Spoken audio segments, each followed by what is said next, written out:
Impeachment laban kay Vice President Sara Duterte.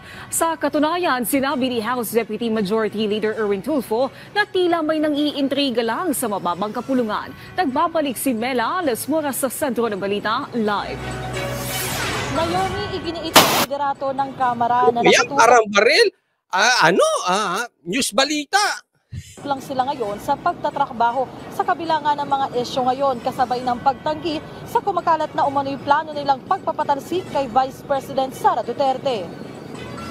Abalaman ngayon si House Speaker Martin Romualdez sa pakikilahok sa mga aktibidad ni Pangulong Ferdinand R. Marcos Jr. sa Amerika. Bago siya umalis, may ibinilin siya sa mga kapwa mambabatas sa Kamara. We will just continue to do our job, and yun ang instruction niya before he left, going to the US to do what we have to do, continue to work and pass those laws na needed by the Executive Department.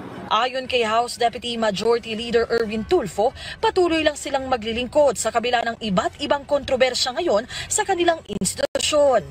Isa sa mga bagong issue sa Kamara ay ang umano'y plano nilang impeachment o pagpapatalsik kay Vice President Sara Duterte na agad namang itinanggi ng House leadership. I opted to call the leaders, Kong Saldi, hanggang kay Speaker, to ask them what's going on, if there's such a thing. And wala eh. Hindi yan natakel, walang pinag-usapan. No such thing na pinag-uusapan ng mga party leaders or House leadership.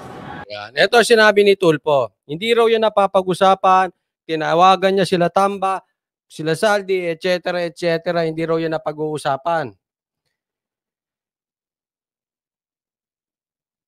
At si Castro lang ang nagsabi. Unang point ko, Kong Tulfo, pagdating dun sa confidential funds ni Sara, sino lang ba nagsalita? Sino lang nagsalita dyan? Di ba si Franz? Tapos, kinokontra yan. Pero, nakabuo ng puwersa. Kaya tinuluyan. Ngayon, compare natin. Ang sabi, totoo yung impeachment na pinaplano kay Sara, hindi lang nakakuha ng numero mahina. Kaya ibig sabihin, pinitik, sinubukan, nasoplak. Parehas na parehas.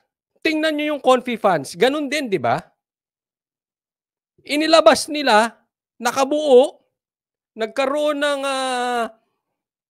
sigaw, pati Senate sumigaw, tinuluyan. Ganon din dito sa impeachment na plano. Ang nangyari lang, iba resulta. Hindi sila nakakuha ng suporta. Cancel. Yun ang sinasabi. Kaya postpone ng impeachment. Ano ibig sabihin? Hindi po natin alam kung ano. But possibly, hahanapan ulit ng butas si Sara para sa susunod matuloy na impeachment. Anong sinasabi? Ito sa akin lang ha. Sinabi sa akin, i-check nyo kung tama o tama-tama. Sino ang makikinabang pag matanggal si Sara? Hindi po Senate President. Ang makikinabang kung sino ang pipiliin ng presidente. Siya ang magiging vice president. Naintindihan nyo na. Sa tingin ninyo, sinong pipiliin ni President Marcos? Kayo na umisip. Hindi na ako mag-decide. Maraming salamat po, Elmer Tormis, sa 100 stars. Elmer Tormis.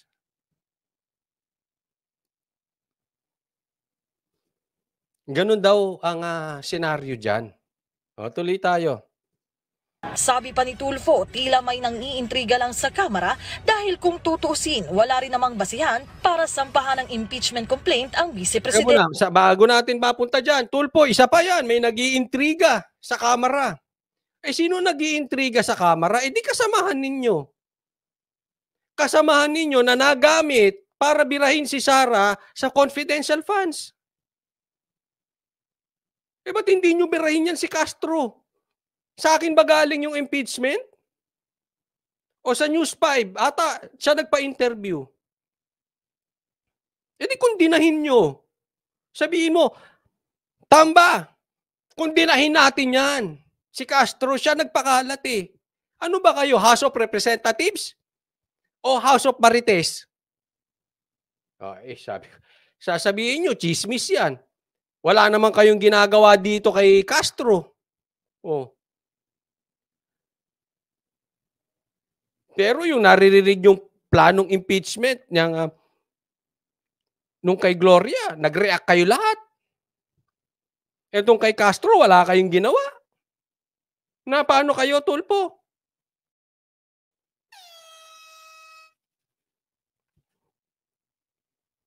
Oh. Simpleng-simple eh. Hindi, ako inaantay ko, may bumira kay Castro, wala. Alam nyo palang chismis eh. E di napapahiya yung ahensya nyo, yung house, napapahiya. Eh sino nagpapahiya? Di ka miyembro nyo. Ba't di nyo gawa ng paraan? Ano kayo dyan, mga chismoso? Or nagkakanlong ng chismoso? Kung hindi kayo chismoso, ba't kayo nagkakanlong ng chismoso? Chismosa. Ay, sus, galit na galit ako sa Marites, sa totoo lang. Naku, wag ako. Wag ako. Nabiktima rin ako ng mga Marites eh. Naku, ingat kayo sa mga ganyan. Hindi yung mga Marites na laos na. Yung alam mong palubog na. Ay, sus. Ingat kayo dyan. At this point, wala namang nakikitang impeachable offense na ginawa ang VP. Ito, totoo naman. Wala talagang impeachable sa ginawa ni VP. Legal naman po yun. Binigay nga ng presidente sa kanya yun eh. Di ba? Anong illegal doon? Oh. Wala. Yung confidential funds, wala. Same thing dito sa impeachment, wala din.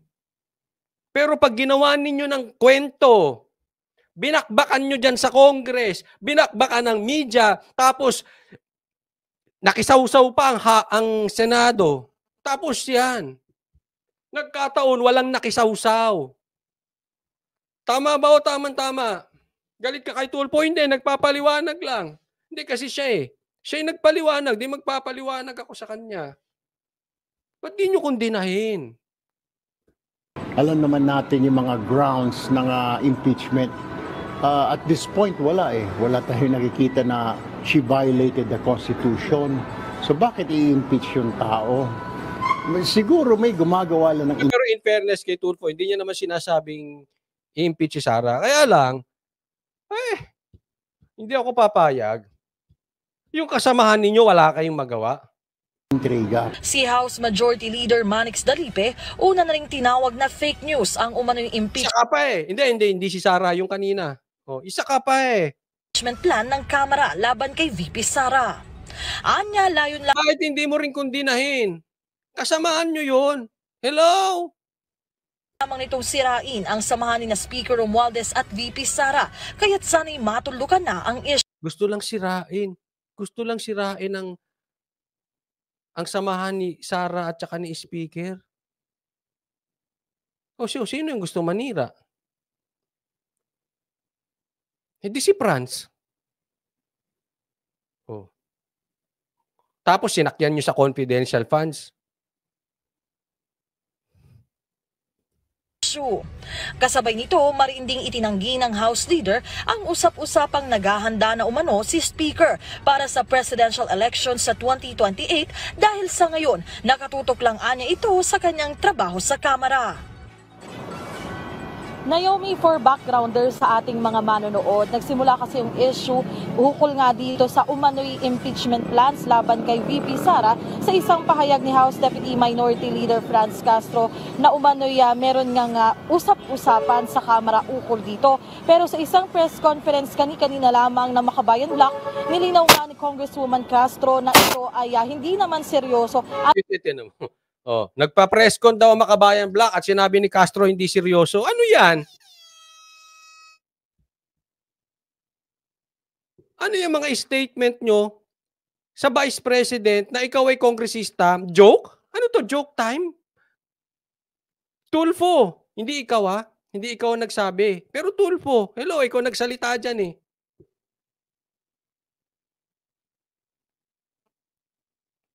Paki-explain nga sa kanila. Huwag niyong gawing joke time ang impeachment.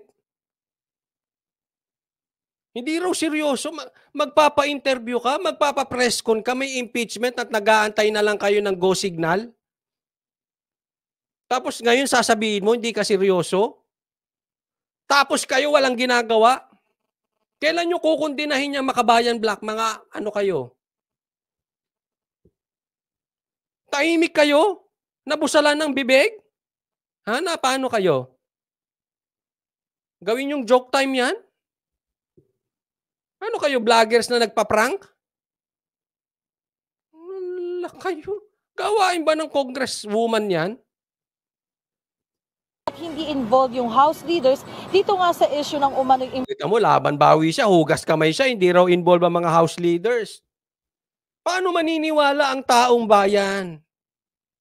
Hindi nyo kinukundina. Ibig sabihin kasabwat. As simple as that, wag nyo kaming gawing tanga. Dapat yan dinidisiplina ninyo. Hindi po maritisan ng Kongreso. Ang laki-laki ng ginagastos ng bansang Pilipinas diyan. Tapos ang ipapapress con nyo, hindi seryoso, joke time, prank. Ano yan?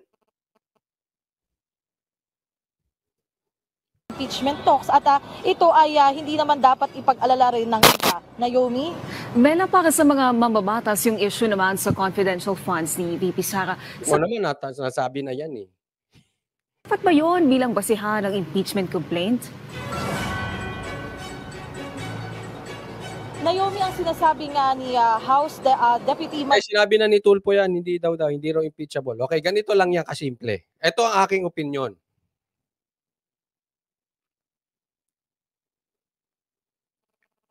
Huwag nyo nang takutin si PRRD.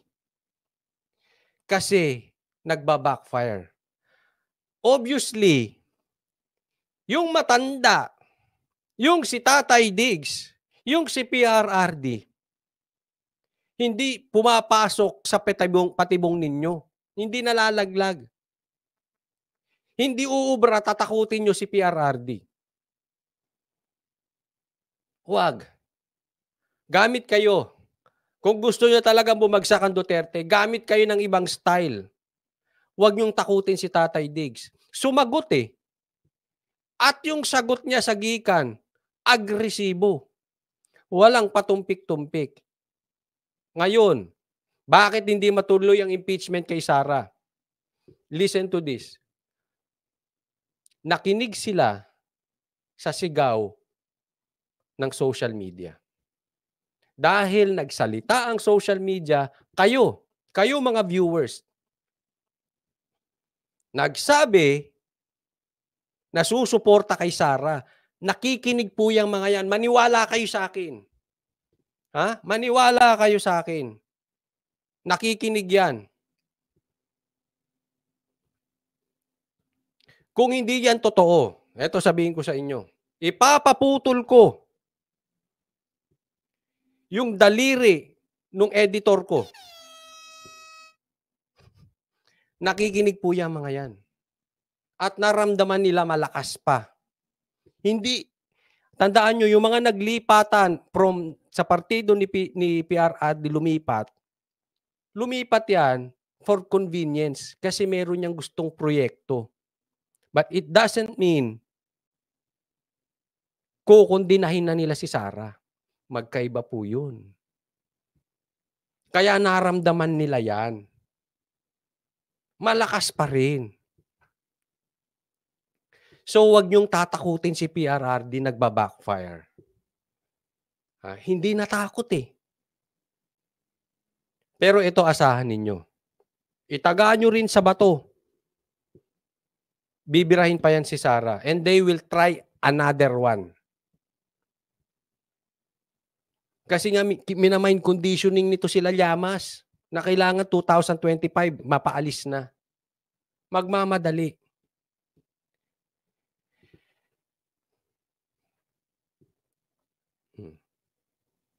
Wag. Wag.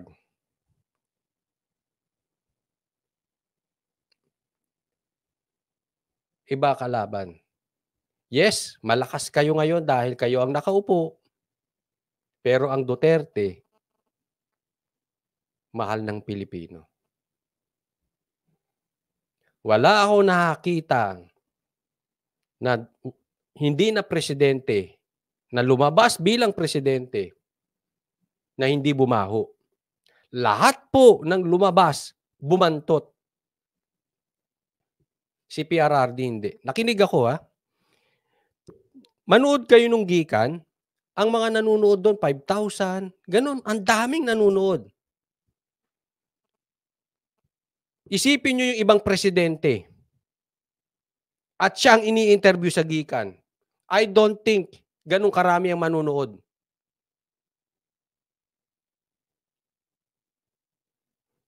It shows malakas pa rin talaga ang Duterte.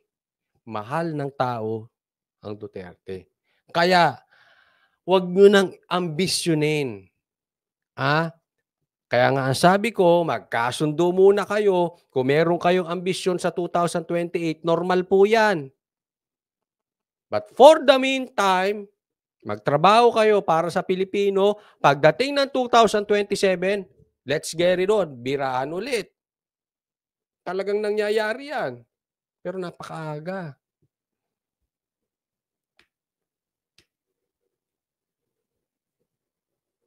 Napakaaga.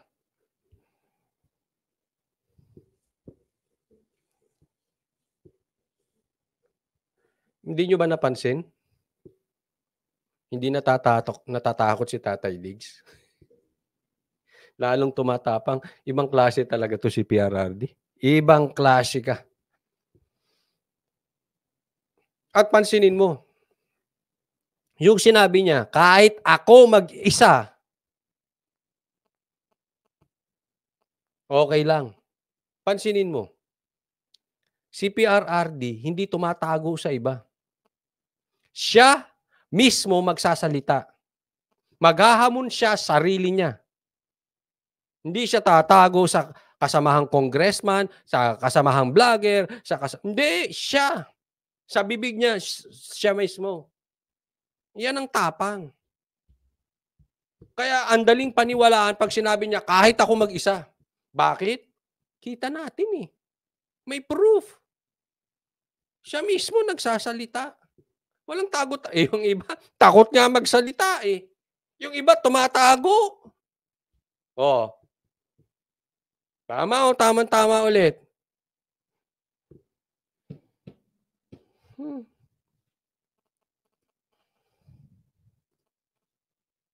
Tapang nung matanda. Grabe to si PRRD.